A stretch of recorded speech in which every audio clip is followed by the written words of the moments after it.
우리가 하나님 앞에 늘 찬양하고 기뻐해야 되는데 언제 그렇게 해야 되지요? 주님께서 정하신 날, 주님께서 창조하심을 기억할 때에 하나님을 찬양하고 경배하는 우리 남부교회 성도님들이 되시기를 주의 이름으로 기도합니다. 이번 주간은 설 명절입니다. 연휴가 어제부터 시작이 됐죠. 설날이 시작이 되고 아마 올해 가장 긴 연휴가 아닐까 하는 생각이 있습니다. 추석 명절은 상대적으로 좀 짧은 것 같아요. 제가 어렸을 때를 좀 생각을 해보면 이 설날이 될 때 저희 집안에는 그런 논쟁이 있었어요. 세배를 언제 하는 것이 맞느냐. 무슨 이야기냐면 예전에는 그 신정과 구정을 놓고선 어느 명절을 지키느냐 하는 논란이 있었던 것 같아요. 그래서 올해는 신정의 모인데 그러면 예배 끝나고 신정에 가가지고 할아버지 할머니한테 세배 드렸던 기억이 있고요. 올해는 구정의 모인데 그러면 구정에 갔던 모임이 가서 세배했던 기억이 있습니다. 그런데 어느 시점이 지나니까 신정이 예전에도 제가 기억하기로는 3일 쉬었던 적이 있었던 걸로 기억하거든요. 근데 그 신정이 쭉 줄고 하루로 바뀌고 설날 하면서 혹은 민속의 날 처음에는 이런 이름으로 해서 구정을 길게 연휴를 잡기 시작했던 것 같습니다. 그러면서 이제 정착이 된 거죠. 늘 우리 안에 어떠한 부딪힘과 싸움이 존재하냐면 신정과 구정과 같이 전통과 새로운 것 사이에 부딪힘과 이 싸움이 갈등이 항상 벌어지는 것 같아요. 만약에 이게 조선시대였으면 이런 논쟁이 있을 이유가 있었을까요? 그때는 신정이라는 개념이 없었으니까 그냥 음력 설날 하면 설날 세면 되는 거였죠. 그런데 우리나라가 소위 이야기하는 개화가 되고 서양 문물이 들어오면서 양력이 들어오고 그리고 이 양력이 전 세계가 사용하는 표준 달력이 되다 보니까 새해를 1월 1일 날 맞이하고 거기에 따라서 신정과 구정에 대한 논쟁들도 있었던 것 같습니다.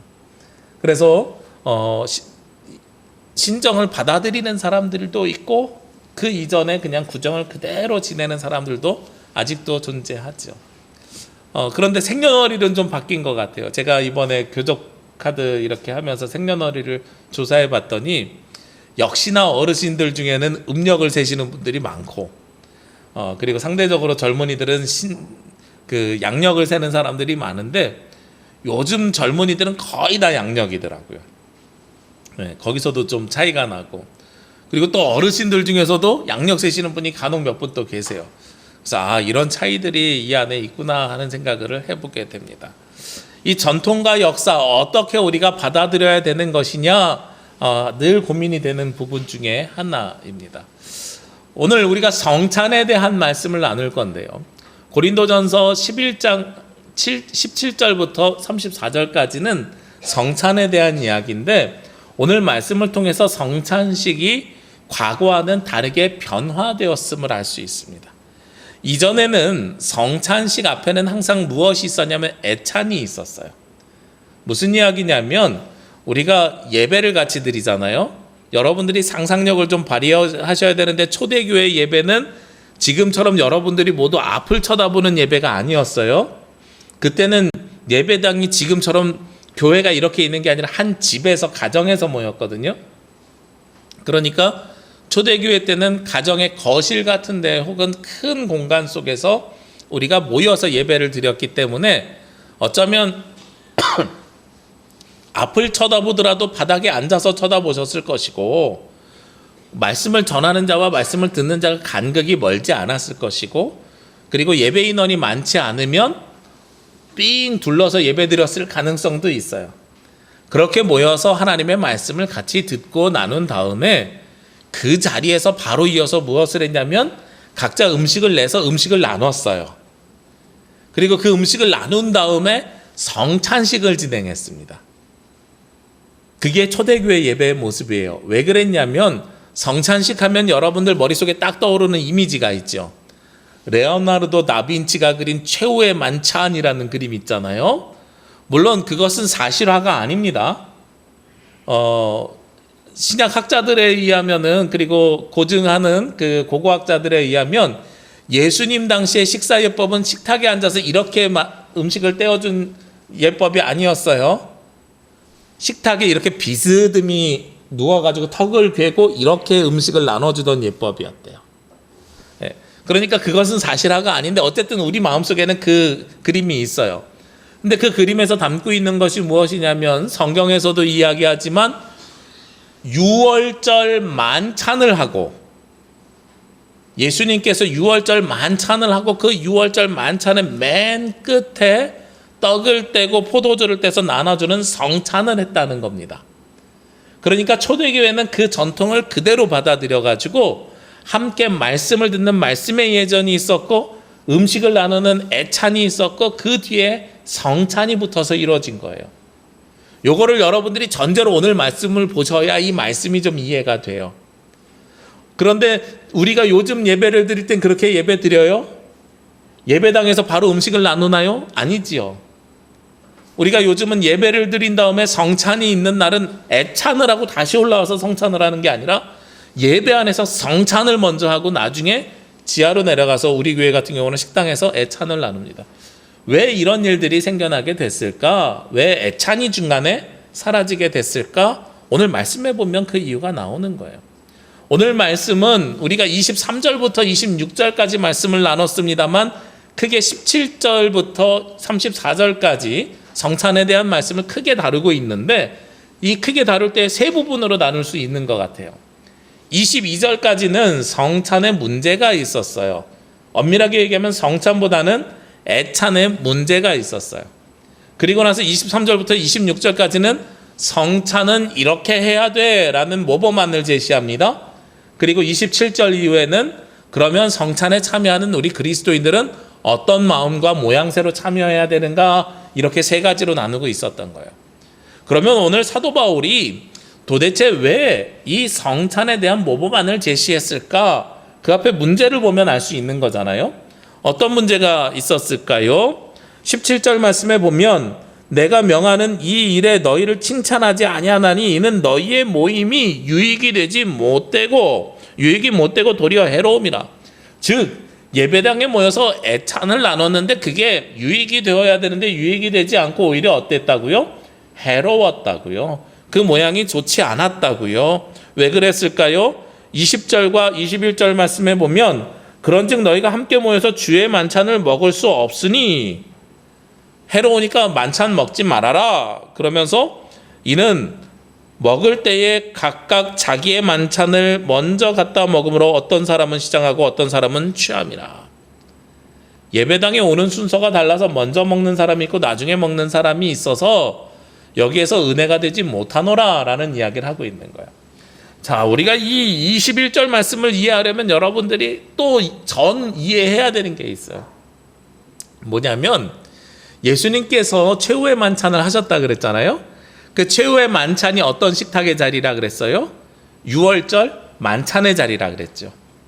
이 유월절 만찬의 자리는 어느 역사에서 가지고 왔을까를 우리가 보셔야 돼요. 그래서 그 예수님이 베푸신 만찬의 모형은 어디에 있을까? 저는 크게 두 군데서 찾으려고 하는데, 첫 번째는 구약에서 이스라엘 백성들이 출애굽한 다음에 광야에서 하나님으로부터 받았던 만나와 메추라기가 성찬의 첫 번째 모형이다라는 겁니다. 우리가 그때를 생각해 보시자고요. 만나와 메추라기가 가지고 있는 의미가 있어요. 이스라엘 백성들이 애굽에서 노예 생활하다가 홍해가 갈라져서 출애굽했거든요. 그런데 출애굽할 때에 이스라엘 백성들의 머릿속에서의 기억은 홍해가 갈라지는 놀라운 역사보다 더 커다란 은혜를 기억해요. 어떤 은혜가 있냐면 그들은 구원의 은혜를 홍해가 갈라지는 것보다 유월절에 더 초점을 맞추고 있습니다. 유월절이 뭐냐면 하나님께서 애굽에다가 재앙을 내리는데 마지막 10번째 재앙이 뭐였어요? 모든 처음 난 것들, 즉 장자가 죽는 재앙을 내린 것이 10번째 재앙입니다.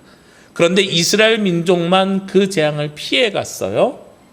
어떻게 피해갔습니까? 하나님의 말씀대로 양의 피를 문설주에 발랐더니 유월 담을 넘어간 거예요. 재앙이 담을 넘어가서 이스라엘 백성들은 그때가 구원의 은혜로 보게 되는 거예요.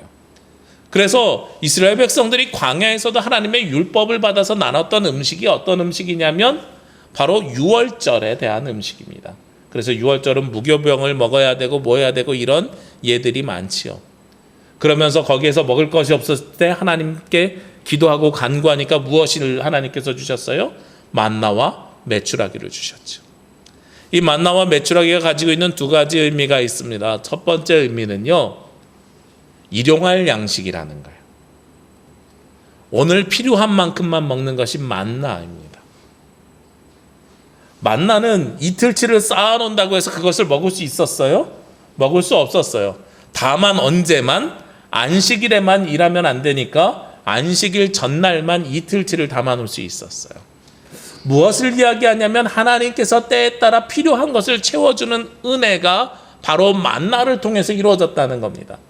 그러니까 우리가 예배당에서요, 애찬을 나누거나 성찬을 나눌 때에 가지고 있는 의미는 먼저 구약의 의미를 가지고 오면 일용할 양식, 필요에 따라서 하나님께서 채워주시는 은혜라는 거예요. 우리가 매번 밥 먹을 때마다 식사기도 하시지요. 요즘 잘 안 하시나요? 저도 코로나 되니까요. 예전에는 식당에 가면 성도님들, 목사님들이랑 가면은 자, 누가 기도해 주시죠? 제가 기도하겠습니다. 이거 얘기를 잘했는데 이 코로나 때 세상 사람들이 기독교를 바라보는 인식들이 나빠져가지고 요즘은 식당에 가서 밥 먹으려고 하면 각자 기도하시죠 이러고선 저도 기도하고 밥 먹거든요. 근데 오늘 말씀을 준비하면서 제가 되게 많이 회개를 했어요. 왜냐하면 우리가 먹고 있는 모든 음식은 누가 주시는 거다? 하나님께서 오늘 필요한 만큼을 주시는 거다. 즉 일용할 양식임을 우리가 고백해야 되는 거예요. 그게 오늘의 만나인 거예요. 이스라엘이 광야 속에서도 하나님께서 그들이 죽지 않을 수 있도록 만나를 내려주셨거든요. 그날 필요한 만큼의 음식을 내려주셨거든요. 만나가 가지고 있는 의미는 거기에 있습니다. 그리고 또 만나가 가지고 있는 두 번째 의미가 있는데 오늘 필요한 만큼을 부어주시는 것뿐만 아니라 모두에게 동일하게 주셨다는 거예요. 이스라엘의 지도자나 혹은 나이가 있는 사람이나 젊은이나 부자나 가난한 사람이나 모두에게 동일하게 내려주신 것이 만나입니다. 저는 그래서 예전에 어떤 제목으로 만나와 메추라기를 설교한 적이 있냐면 하나님의 무상급식, 하나님께서 무상으로 우리에게 급식해 주는 것과 같이 모두에게 동일한 의미로, 동일한 내용으로 동일하게 필요한 만큼 내려주시는 것이 만나였다는 거예요. 근데 우리가 성찬을 만나에서는 구약의 모형을 찾거든요. 그리고 신약에서도 또 다른 모형을 찾습니다. 예수님이 최후의 만찬 하기 전에 어떠한 역사들을 이루어 가셨냐면 치유의 역사와 여러 가지 은혜의 역사들을 많이 만들어 가셨는데 예수님이 보여주신 기적 중에 놀라운 기적이 하나 있어요. 복음서 모두에 기록되어 있는 가장 놀라운 기적, 즉 오병이어의 기적이 애찬의 성찬의 식탁의 또 다른 모형이 됩니다. 보리떡 5개와 물고기 2마리로 5,000명이 먹고 나서도 12광줄이나 남은 놀라운 사건. 이것도요 만나랑 굉장히 비슷한 유형을 가지고 있어요. 오병이어의 기적, 물고기 2마리와 보리떡 5개인데요. 그걸 가지고서 누구를 채워줬어요? 모든 사람에게 배부를 수 있도록 동일한 은혜를 하나님께서 주셨습니다. 그리고 그것을 먹게 된 이유가 뭐예요? 예수님의 말씀을 듣다가 배가 고파가지고 예수님의 제자들이 어떻게 밥을 해결해야 되는데 예수님 어떻게 할 수 있습니까? 이렇게 물어봐가지고 해결했잖아요. 제가 예전에 그 오병이어의 기적 설교할 때 한번 계산해 봤던 적이 있어요. 요즘으로 이야기하면 5,000명이 모여있는 곳에 도시락을 나눠줘야 되는데 도시락 5,000명분 어떻게 우리가 주문할 수 있어요? 그죠? 급하게 예수님이 제자라면, 제가 제자라면 예수님 하다못해 편의점에서 삼각김밥이라도 사다 줘야 되는 거 아닙니까? 삼각김밥 편의점 한 군데에 10개 판다는 가정 속에서 500군데를 다녀야 되잖아요. 이게 보통 일이 아닌 거예요. 이걸 사다가 먹인다고 하면. 그런데 예수님이 그 일을 하셨어요. 배고픈 사람들에게 먹여주는 일용할 양식을 채워주는 일을 하셨고, 그리고 또 하나 모든 사람에게 동일한 은혜로 그 음식을 먹여주신 것이 예수님의 오병이어의 기적입니다. 그러니까 우리가 성경에서 이야기하는 애찬 음식의 나눔은요, 기본적으로 이 두 가지의 전제를 가지고 있어야 이것이 단순히 우리의 음식 나눔이 아니라 누구의 잔치가 돼요? 오늘 말씀의 제목처럼 하나님 나라의 잔치가 되는 거예요. 모든 사람에게 동일하게 그리고 필요한 만큼을 채워주는 은혜가, 이 두 가지의 조건이 합당하게 맞아들어야 됩니다. 그런데요, 오늘 성경 다시 보면 앞에 있는 22절에 보면 너희가 먹고 마실 집이 없느냐, 너희가 하나님의 교회를 업신여기고 빈궁한 자들을 부끄럽게 하느냐라고 이야기하고 있어요. 제가 예전에는 이 말씀을 21절 말씀만 가지고 성찬이 상징화된 이유를 이야기했었거든요. 먼저 온 사람들이 음식을 먼저 먹고 포도주를 먼저 다 마셔서 나중에 온 사람들이 먹을 수 없었노라에 초점을 맞췄었단 말이에요. 그런데 이번에 말씀을 준비하다 보니까 더 깊이 보이는 게 있어요. 누가 먼저 왔고 누가 나중에 왔을까? 도대체 22절에 왜 빈궁한 사람들을 부끄럽게 할까에 제가 의문을 가지고 말씀을 좀 묵상해 봤어요. 그리고 자료를 찾아봤어요. 고린도라는 지역이요, 그리고 2000년 전의 사회상에서 놓고 보면 당시의 사회는 무엇이 존재하던 시절이냐면 주인과 종이 존재하던 것이에요. 그러면 예배당에 먼저 와서 먼저 밥을 먹을 수 있는 사람이 누구였을까요? 주인과 종 중에서 누가 먼저 왔을까요? 당연히 주인이 먼저 오고 종은 나중에 왔겠죠. 제가 여러 번 예를 드는 김제에 있는 기역자 교회를 가면 남성과 여성은 구별해도 주인과 종은, 양반과 노비는 같은 자리에 앉아서 예배를 드렸다 그랬어요. 당시의 초대교회도 마찬가지였거든요. 주인과 종 상관없이 같이 앉아서 예배를 드리고 같이 앉아서 식탁을 나누는 유일한, 그 지역에서 그 사회에서 유일한 곳이 어디였어요? 교회였어요. 교회는 양반과 노비의 차별이 없었고 주인과 종의 차별이 없었습니다. 그리고 심지어 오늘 고린도전서 17장 앞에 있는 1절부터 16절까지의 말씀을 보면 무슨 차별도 없었어요? 남성과 여성도 차별이 없었어요. 우리가 지난주 말씀을 나눌 때 여성들은 머리에다가 볼을 쓰고 천을 쓰고 예배를 드리라고 하는 것이 여성을 차별하려고 하는 이야기가 아니라는 거 말씀드렸지요.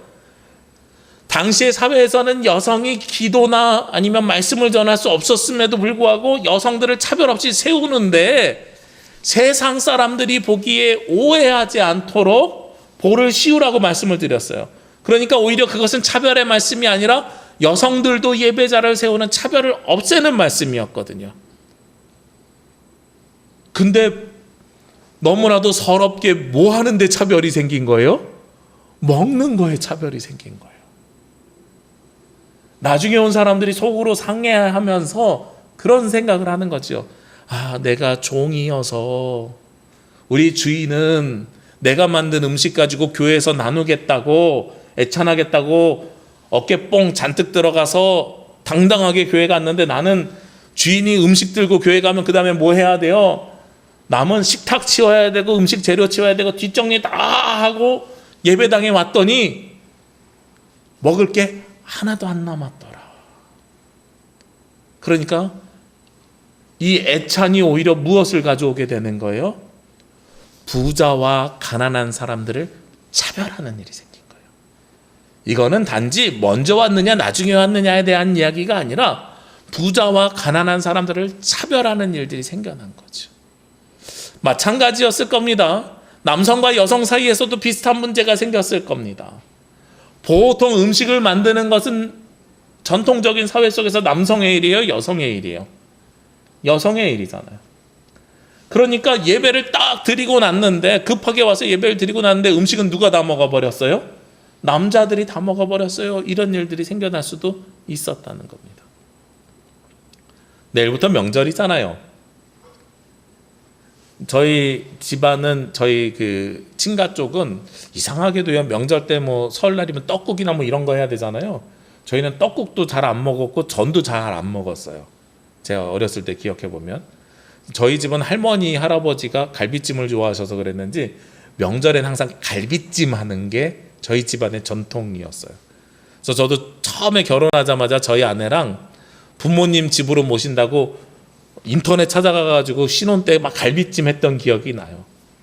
심지어 저희 할머니가 이제는 집에서 밥 안 먹고 식당에서 모이자 했을 때도 갈비찜 집을 찾아가갖고 저희가 모였던 기억이 납니다.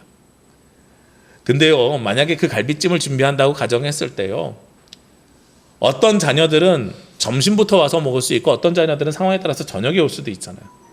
어떤 저녁은 첫날부터 올 수 있고 어떤 저녁은 둘째 날부터 올 수 있단 말이에요. 첫날 점심에 온 자녀가 그걸 다 먹었다고 가정해 보시자고요. 그러면 늦게 온 자녀가 둘째나 막내였거나 혹은 아들이 아니라 딸이었으면 늦게 온 자녀들은 속으로 무슨 생각했겠어요? 아, 장난만 좋아해서, 오빠만 좋아해서 나는 먹을 것 하나도 안 남겨놓고 엄마가 맛있는 갈비찜을 장난만, 오빠만 다 줘버렸어. 이렇게 이야기하면 거기에서부터 뭐가 생기는 거예요, 이게? 그냥 내가 늦게 온 게 되는 것이 아니라 이것이 무엇으로 바뀌어버려요? 차별로 바뀌게 되는 거예요. 교회 안에서 애찬을 나눌 때는 이런 차별이 있으면 된다 그랬어요? 안 된다 그랬어요? 안 되거든요. 왜 그래요? 이 모형이 어디로부터 왔기 때문에요? 만나와 메추라기는 주인이나 종이나 어른이나 아이나 남자나 여자나 상관없이 모두에게 동일하게 은혜로 내려졌다고요. 오병이어의 기적은 남자나 여자나 어른이나 아이나 상관없이 모두에게 동일하게 이루어졌거든요. 그러니까 하나님의 말씀의 영을 나누고 은혜의 영을 나누는 그 애찬의 자리는 모두에게 동일하게 나눠져야 되는 것이거든요. 근데 차별이 생긴 거예요. 그러니까 사도 바울이 그러면 차별이 있을 바엔 차라리 어떻게 하자고요? 하지 말자. 애찬 나누지 말고 성찬에서 가장 중요한 하나만 남겨놓자. 그것이 무엇이라고요? 오늘 말씀이요. 23절, 24절, 25절, 26절에 나와 있는 떡을 떼는 일과 잔을 나누는 일, 상징적인 성찬만 남게 되는 거예요. 근데 저는 이 성찬에도 의미를 좀 부여하고 싶은 생각이 있습니다. 이 성찬을 나눌 때에 24절과 25절 말씀해 보면 맨 뒤에 예수님께서 뭐라고 말씀하셨냐면 기념하라, 나를 기념하라, 예수님을 기념하라 라고 말씀하셨어요. 이 성찬을 할 때마다 우리가 예수 그리스도를 기억해야 되거든요. 그런데 예수 그리스도의 무엇을 기억해야 되는가? 오병이어의 기적이요? 예수님이 병자를 고치신 그 고침의 기적이요? 아니요. 그걸 기억하는 것이 아니고요. 이 성찬을 통해서는 예수 그리스도의 십자가의 죽으심과 그 십자가를 통한 구원의 은혜를 기억해야 되는 거예요. 그래서 예수님께서 제일 먼저 무엇을 나눠주셨냐면 떡을 떼서 나눠주셨거든요. 예수님께서 떡을 떼서 나눠주실 때에는 우리가 떡이라고 표현해서 우리의 그 떡, 인절미나 시루떡을 우리가 이미지로 상상을 그리는데 사실은 그 예수님 당시로 가면 무엇을 떼주셨겠어요? 빵을 떼주셨겠죠. 이만한 빵을 떼어서 나눠준 겁니다. 이 떡을 떼는 것의 가장 커다란 의미는 그리스도와 한 몸이 되는 거예요. 하나에서 우리 몸으로 나뉘어서 왔다. 그런데 저는 여러분과 함께 나눌 때에 빵을 떼어서 우리는 성찬을 하지 않고 우리는 전병을 가지고 하거든요. 제가 그래서 거기에다 어떤 의미를 담냐면 여러분들에게 떡을 나눠준 다음에 6월절 만찬에 이 전병의 개념을 가지고 있는데 떡을 나눠준 다음에 여러분과 모두 함께 들고 이걸 어떻게 하기로 해요? 띠지요. 제가 이걸 띠는 의미가 있어요. 무엇을 여러분들이 기억하셨으면 좋겠냐면 예수님이 십자가에 달리시면서 살이 찢겼음을 기억하셨으면 좋겠다라는 겁니다. 그래서 그 찢겨진 살이 우리 몸으로 들어왔다라는 것이 성찬의 의미인 거예요. 그래서 예수님의 구원의 은혜가 들어왔어요. 그리고 또 하나 무엇이 들어옵니까? 예수님이 십자가에서 흘리신 보혈의 은혜가 우리 가운데 들어왔노라. 이것이 우리가 맛있어서 먹는 거예요? 맛있어서 먹는 게 아니죠. 제가 빵보다 이 전병을 좋아하는 이유가 있어요. 빵을 나눴더니 논쟁이 생기더라고요.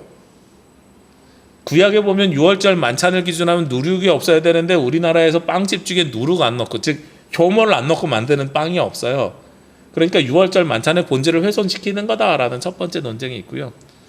두 번째는 빵을 주문하러 갔더니 이 모양을 보고선 빵을 샀더니 언제는 제가 한번 샀더니 모카빵이에요. 커피빵이에요. 성찬을 하는데 목사님 커피 향이 나요. 이런 논쟁들이 있어요. 그래서 이게 맞냐 틀리냐 상관은 없는데 괜히 아무 맛도 안 나야 된다라는 우리가 생각을 가지고 있어서 그래서 제가 전병을 주로 사용을 합니다. 근데 그것을 먹을 때 살과 피를 받을 때 우리의 마음가짐이 그러면 중요하거든요. 그게 맛있어서 그것을 먹는 게 아니잖아요. 맛있어서 먹는 게 아니에요. 이것이 기념하는 기억의 장치로 남아있는 다음에는 상징의 언어로 남아있은 다음에는 맛있어서 먹는 것이 아닙니다. 의미가 있어서 먹는 거예요. 저희 큰아이가 한 3살쯤 됐을 때요. 둘째 아이가 태어나기 전에 성찬을 하는데 어느 날 성찬식에 참여한 다음에 아이가 우는 거예요. 왜 울었나 하고서 물어봤더니 저는 사실 그게 좀 마음에 늘 쓰였거든요. 성찬식을 하면 보통 아이들을 누가 데리고 나오냐면 아빠가 이렇게 안고 나와서 아빠가 성찬을 받고 잔을 받고 이렇게 들어가거든요. 근데 저는 성찬을 항상 집례해야 되니까 엄마가 안고 나왔어요. 그래서 엄마한테 주고 이렇게 했어요. 그래서 엄마랑 같이 가서 울었나 그랬더니 그게 아니라 왜 자기는 그거 안 주냐고. 큰아이가 왜 나는 떡과 포도주 안 줘요? 저거 뭔데 맛있는 거 왜 엄마 아빠만 먹어요? 이 얘기를 하는 거예요. 그래서 제가 아이가 속상해하니까 성찬기를 따로 집에 챙겨가가지고 집에 가서 아이를 위한 성찬을 따로 해줬어요. 성찬을 따로 해주면서 이 전병을 주고 포도주를 줬더니 첫 마디가 뭐냐면 왜 이렇게 맛이 없어요? 이게 첫 마디예요. 그게 맛있어서 먹는 음식이 아니라는 거예요. 맛있어서 먹는 음식이 아니라 누구를 기억하기 위해서 먹는 음식이요? 예수 그리스도가 내 안에 들어와 있는 것을 기억하기 위한 음식이에요. 이게 굉장히 중요한데 앞에서 초대교회에서 부자와 가난한 사람, 먼저 오고 나중 온 사람만 이야기를 했습니다만 사실은 배경으로 하나가 더 있습니다. 우리가 고린도전서 말씀을 나누면서요, 성찬에 참여하는 우리의 태도가 굉장히 중요한 게 하나가 더 있는데 말씀을 나누면서 한 두어 번 다룬 논쟁이 하나 있습니다. 바로 무슨 논쟁이냐면 고기를 먹는 것이 맞느냐 틀리느냐라는 논쟁이에요. 제가 여러분에게 설명드렸죠. 고린도라는 지역이 이방신에게 제사를 드리려고 고기를 잡았고 그리고 그 고기를 잡음을 통해서 이방신에게 제사 드리고 남은 것을 정육점에서 판매를 했다고요. 그래서 사람들이 집에서 가정에서 먹는 음식이 어쩌면 이방신에게 드려졌던 제사 음식일 수도 있으니 사람에 따라서는 그걸 거리끼는 사람은 먹지 않고 그것이 상관없고 이건 그냥 고기 덩어리 하는 사람은 먹어도 된다라는 것이 고린도전서의 말씀에 있단 말이에요. 근데 여기서 좀 확장해서 생각해 보시자고요. 음식을 애찬을 다루면서 각자 집에서 음식을 만들어 오는데요. 오늘은 내가 고기를 좀 해가려고 그래요. 그래서 정육점에서 고기를 사가지고 음식을 만들어 왔어요. 근데 교회에서 나누는 애찬에 이방 제사에 드려졌던 고기를 먹는 것이 맞을까요? 틀릴까요? 이런 논쟁이 이 안에서도 보이지 않게 또 있었습니다. 우리가 먹는 음식이 이방에게 드려진 것이 아니냐. 그리고 또 먼저 온 사람이 그냥 술을 먹는 데서 끝나는 것이 아니라 21절 말씀에 보니까 어떤 사람은 취함이라 술을 너무 많이 먹어서 취했잖아요. 당시에 이방인에게 제사 드리는 방법 중에 하나가 뭐라 그랬어요? 술 취하는 거였거든요. 그러니까 적당량을 먹는 것이 아니라 이방의 고기와 이방의 술을 가지고 와서 예배당 안에서 먹고 마시는 것이 맞느냐 틀리느냐라는 논쟁도 이 가운데 있었던 거예요. 제가 아까 말씀드렸죠. 구정과 신정 이 두 가지의 사이 우리가 과연 이방의 제도를 어디까지 받아들여야 되는가라는 논쟁인 겁니다. 근데 사실 우리가 그 마음과 태도만 잘 가지고 있으면 이것이 별로 논쟁이 되지 않는데 근데 이 마음과 태도가 그러지 않으면 논쟁이 되는 거예요. 제가 이거 보면서 요즘 좀 안타까운 생각이 들었어요. 오해하지 마십시오. 제가 대통령 선거 앞두고 특정 후보를 지지하거나 무시하려고 하는 게 아니고요. 한 후보가 무속신앙에 요즘 논란이 좀 휩싸였잖아요. 근데 그거는 개인의 신앙적인 차이니까 그걸 비판하고 싶은 생각은 없습니다. 다만 제가 드리고 싶은 말씀은 그 사람을 지지했거나 거기에 안수했던 목사님에게 저는 실망을 했어요. 무속 논란이 생겨난 다음에 한 시민단체가요, 한 후보에게 안수를 했고 그 사람을 지지했던 목사님에게 전화를 걸어가지고 목사님께서 안수 기도했던 분이 무속 논란에 휩싸였는데 어떤 입장이십니까? 라는 질문을 한 거예요. 그랬더니 거기에 대해서 뭐라고 대답을 했냐면, 차별금지법만 반대하면, 즉 교회 안에서 사람을 차별하는 것만 찬성해 주면 무속 논란은 나는 상관이 없다, 이렇게 대답한 거예요. 제가 그게 너무나도 속이 상했어요. 교회의 지도자가 누군가에게 안수 기도를 하는 것도 저는 불편했는데, 그 사람이 신앙인이 아닌 것에도 불편한데 이방을 섬기고 우상을 섬기는 것도 불편한데, 더 불편한 게 뭐냐면, 앞에서 말씀드렸잖아요. 이 고린도전서가 차별하지 말고 모든 사람에게 필요한 양식을 채워주는 거예요.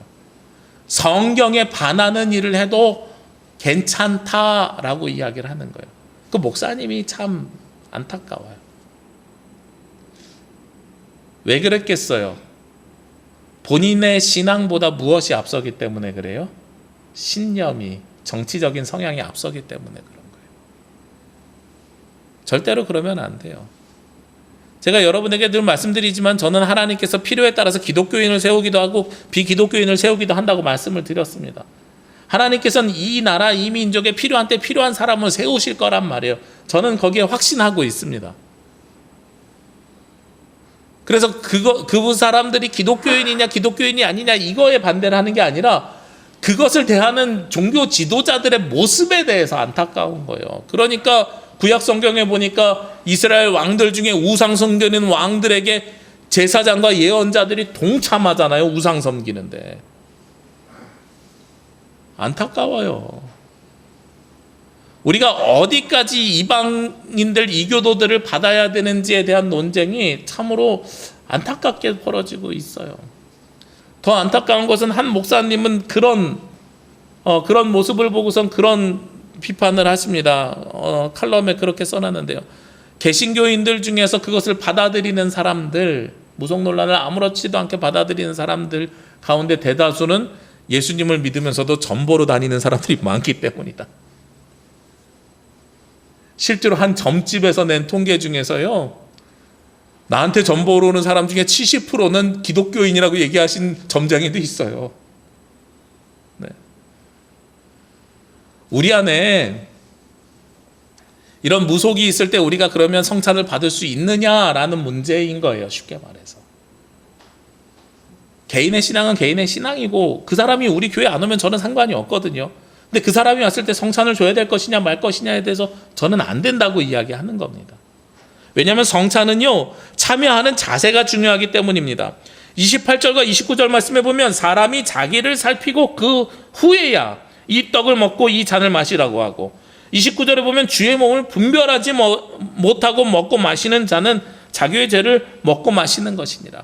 즉 성찬을 받을 때에는요, 이것이 예수 그리스도의 살과 피라는 것을 알아야 되는 거예요. 어린아이에게 성찬을 주지 않는 이유가 그거거든요. 어린아이는 이것을 먹을 거라고 생각을 하는 것이지 예수 그리스도의 살과 피라고 생각하지 않기 때문이거든요. 그래서 세례를 받은, 즉 성인 세례를 받은, 그리고 견신례를 받은 사람에게 성찬을 주는 이유가 거기에 있는 겁니다.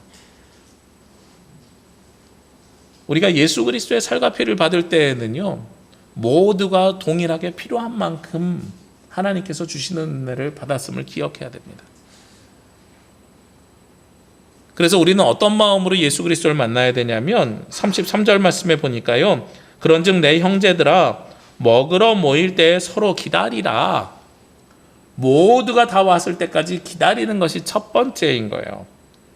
그리고 두 번째로는요, 34절에 만일 누구든지 시장하거든 집에서 먹을지니 이는 너희의 모임이 판단받는 모임이 되지 않게 하려 합니다. 배고픈 것은 교회에서 해결하지 말아라 라는 겁니다. 우리 교회가 그래서 10시 30분으로 예배 땡긴 거예요. 배고프면 안 되니까요. 그리고 끝나고선 누구는 밥 먹고 누구는 안 먹고 하면 안 되니까요. 그러니까 각자 집에서 식사하시라고 성경대로 저희가 시간 조정한 거예요. 음식을 나누는 것에 가장 중요한 것은요, 필요한 만큼 모두에게 주시는 하나님의 은혜라는 것을 기억해야 되는 겁니다. 제가 아까 잠깐 식사기도 여러분에게 말씀드렸는데요, 그런 의미에서 여러분들이 꼭 식사기도를 저는 하셨으면 좋겠습니다. 가톨릭처럼 형식적으로 성호를 긋는 식사기도를 하시는 게 아니고요, 식사기도를 통해서 이 음식이 주님으로부터 왔고 나의 일용할 양식을 채워주시고 하나님께서 부어주시는 은혜라는 걸 기억하셨으면 좋겠어요. 여러분들이 다른 사람들 보기에 티를 내지 않으셔도 괜찮습니다. 큰 소리로 소리를 내지 않으셔도 괜찮습니다. 조용하게 눈 감고 혼자 마음속으로 기도하셔도 괜찮습니다. 그런데 분명한 사실은 하나님께서 필요에 따라서 주시는 음식이고, 이 음식이 곧 우리에게 생명을 불어넣어 주셨음을 기억하는 거예요. 우리가 이 음식을 안 먹으면 생명을 유지할 수 없거든요. 그래서 오늘 우리에게 필요에 따라서 주시는 음식, 오늘의 만나는 우리에게 주시는 생명이다. 그리고 이 생명이 계속 거듭거듭돼서 우리가 예배드리고선 무엇을 확인하는 것이냐면, 성찬을 통해서 이 생명이 이어져 가는 것은 예수 그리스도의 살과 피를 나누어 받음을 통해 우리가 하나의 공동체를 이루고 그리스도와 한 몸이 되고, 그리고 예수 그리스도의 구원의 은총에 동참하면서 하나님 나라의 잔치에 참여하는 것이다. 성찬할 때는 여러분들이 그것을 기억하셔야 됩니다. 그래서 매일 주시는 음식을 통해서는 생명을, 그리고 성찬을 통해서는 하나님 나라에 들어갈 수 있음을, 구원을 확인받는 또 다른 기억으로 받아들이셔야 되는 겁니다. 그것이 우리가 교회 안에서 공동체 식사를 나누는 의미이고, 그리고 그것이 우리가 예배 시간에 나누는 성찬의 의미입니다. 이제 애찬과 성찬을 좀 구별하시겠지요? 우리가 애찬을 통해서도 주님의 생명이, 성찬을 통해서는 영의 생명이 저와 여러분이 차고 넘치고 그것을 확인하고 기억하고 그 나라에 들어가는 저와 여러분이 되시기를 주의 이름으로 기도합니다. 기도드리겠습니다. 사랑과 은혜가 충만하신 아버지 하나님, 이 시간 주님 앞에 나와 예배하며 찬양하며 경배하며 하나님의 말씀을 받을 수 있도록 인도하여 주시니 감사합니다. 이 말씀과 같이 저희들 구별하지 않고 차별하지 아니하고 하나님께서 필요에 따라 채워주시는 음식을 늘 감사하며, 그 음식이 주님께서 주신 생명임을 기억하며 고백하는 자녀들 되게 하여 주옵소서. 주님 또한 저희들 예수 그리스도의 살과 피를 나눌 때마다 구원의 은혜에 동참하게 하여 주옵시고, 예수 그리스도를 통하여서 하나님 나라의 잔치에 참여하는 주님의 자녀가, 백성이 되게 하여 주시옵소서. 이 모든 말씀 예수 그리스도의 이름으로 기도합니다. 아멘.